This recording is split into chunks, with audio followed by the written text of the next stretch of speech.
All right, this is J Trucker 717, and these are some of the articles I'm going to be going over. This is part two of the video because I kind of messed up. But I was talking about truckers and how you run into certain areas where there's no truck parking. Yeah, we are. All right, regulatory e-logs rule still expected this year. Drivers coercion near publication. Return to safety for drivers control fixed 14-hour rule. And also, we're going to be talking about top 10 toughest states for traffic enforcement.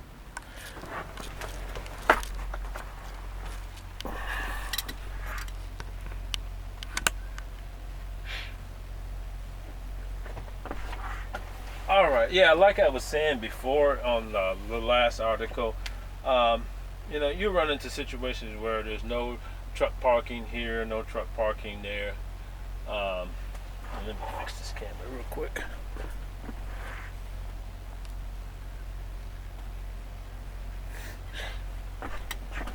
And there'll be no truck parking. And then, I feel like this: if they're going to be anti-truck, they don't want us anywhere around them. They don't want our trucks coming in and out.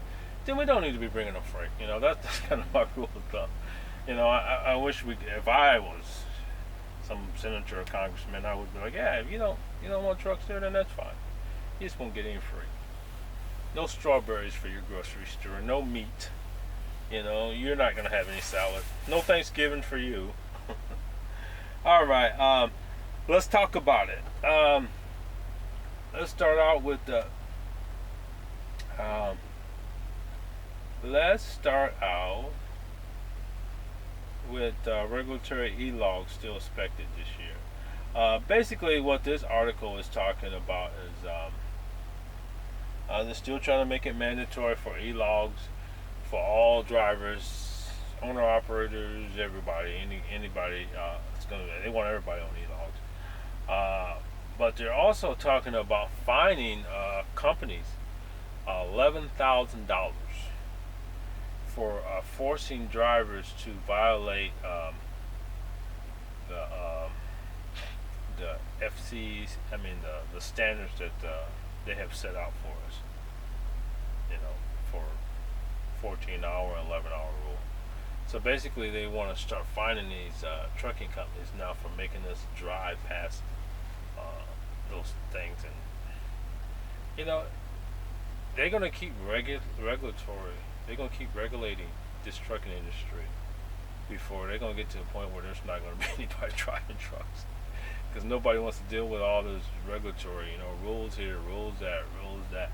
I know one of the things that they're talking about now is that they're starting to crack down on the sleeper berthing and off-duty time, and it's almost senseless and kind of immature to me to get so picky that if a truck driver stops for 10 hours and rests, he stops for 10 hours.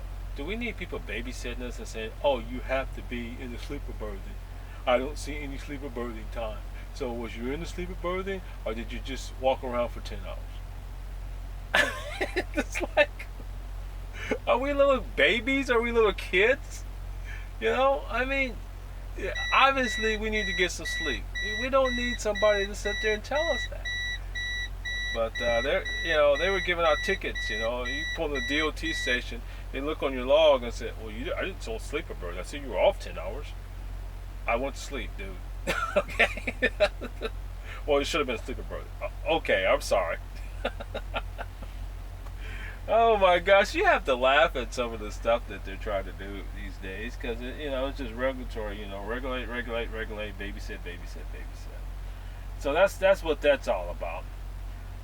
Let's talk about the next article. The next article is return.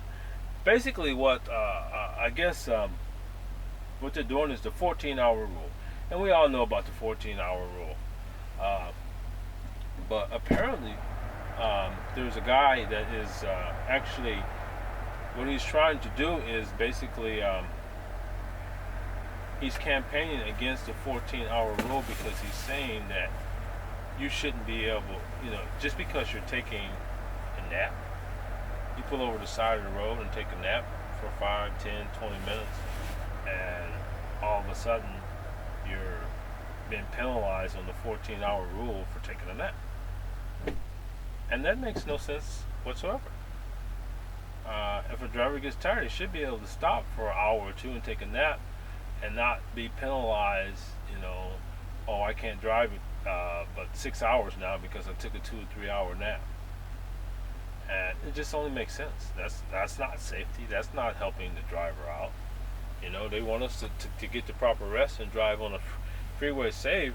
But when you do that, when you do take naps and stuff like that, now you're being penalized on the 14-hour rule. So he basically wants to either change the 14-hour rule or get rid. I'm pretty sure that thing's going to have to get changed.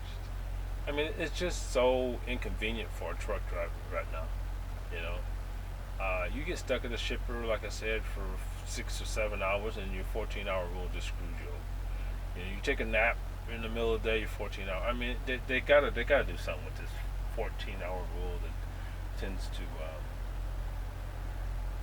screw everybody over. That is basically it for all the news today.